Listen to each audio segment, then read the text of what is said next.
Welcome to this explainer. Today, we are unpacking how a seemingly simple, everyday conversation in John chapter 4 is actually a stunning, anime-style apocalyptic showdown.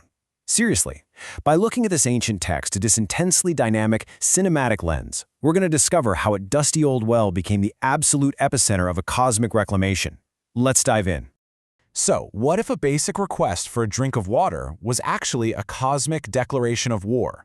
Imagine a sharp, cell-shaded world bathed in amber sunlight and glowing sapphire blue effects. In this setting, we see Jesus, portrayed here as a black messiah, entering a deeply marginalized community. He's about to literally dismantle centuries of systemic exclusion and start healing a broken universe. Which brings us to Section 1, the cosmic fracture and the Deuteronomy 32 worldview. Okay, to really grasp this, we have to zoom way out to the ancient Deuteronomy 32 worldview. In this view, the rebellious nations of the earth were actually divided and placed under the jurisdiction of lesser spiritual beings. And this timeline right here shows the tragic, anthropogenic decreation of Israel itself. It starts with Solomon's apostasy way back in the 10th century BC, splitting the kingdom. Then in 722 BC, the Assyrian conquest brings exile. And finally, you get the violent destruction of the Samaritan temple in 128 BC. So this wasn't just a messy political divorce, right? It turned Mount Gerizim and Jerusalem into competing, actively hostile spiritual war zones. So keeping that ancient tension in mind, look at John 4:4. It says Jesus needed to go through Samaria. It uses the Greek word dei. Now, this isn't just a casual suggestion. It's an intensive, non-negotiable term for a divine necessity. First-century Jews usually went way out of their way to bypass Samaria entirely. But Jesus, he wasn't just looking for a geographical shortcut. No, this was a direct, divine mandate to walk right across enemy lines. He is walking right into the epicenter of this ancient schism to fulfill the breathtaking prophecy of Ezekiel 37. Sitting right there on the exact plot of land Jacob gave to Joseph, Jesus is acting as the one true shepherd king. He's stepping into highly contested territory to fuse the broken sticks of Judah and Joseph back together into one unified covenant family. The cosmic reclamation is officially underway. Moving right along to Section 2, the inverted theater and grace in the dust of Sicom. Now, let's zoom back in from that glowing cosmic map to the gritty, intense reality of the midday sun at the 6th hour. Notice the absolute physical exhaustion here. The original Greek term points to a bone-deep depletion. This is the profound, mind-bending reality of the incarnation, folks.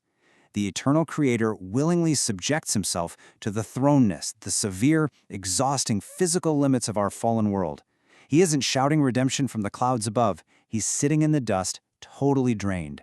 I mean, we've all felt a midday slump, but this is cosmic exhaustion on a whole other level. And right here in this midday heat, we witness the inverted theater of God's grace. Both Jesus and the Samaritan woman, beautifully represented here as black characters, bear the heavy historical realities of marginalization. It's totally wild when you think about it. The divine bridegroom completely bypasses the elite, pristine religious institutions of Rome and Jerusalem to meet a twice marginalized outcast right where she is. And this incredible boundary-crossing redemption kicks off with just 4 simple words. Give me a drink.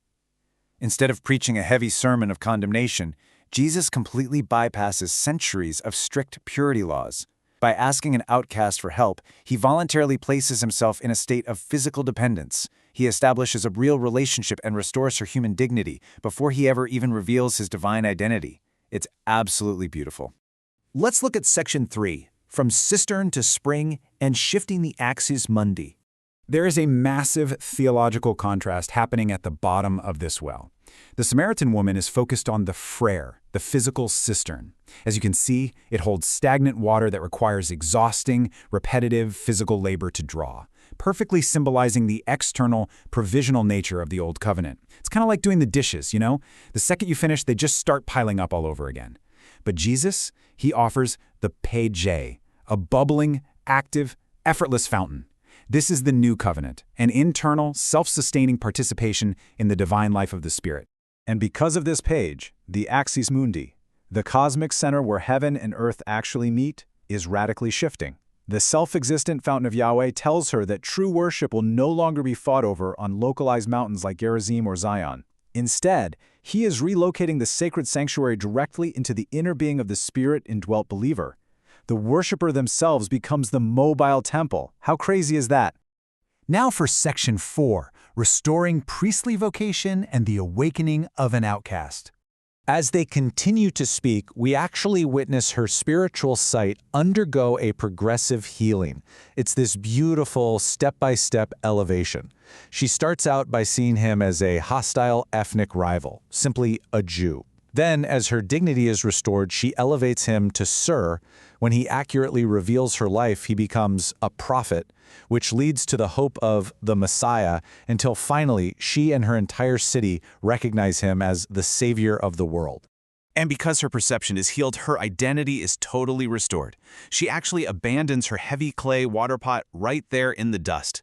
That water pot was the ultimate symbol of her exhausting, repetitive cycle of mere survival. We all know that feeling, right? Just trying to get through the daily grind, hauling our own heavy burdens.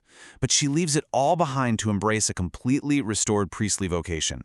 She goes from being a passive drawer of stagnant water to an active, bubbling spring of living water.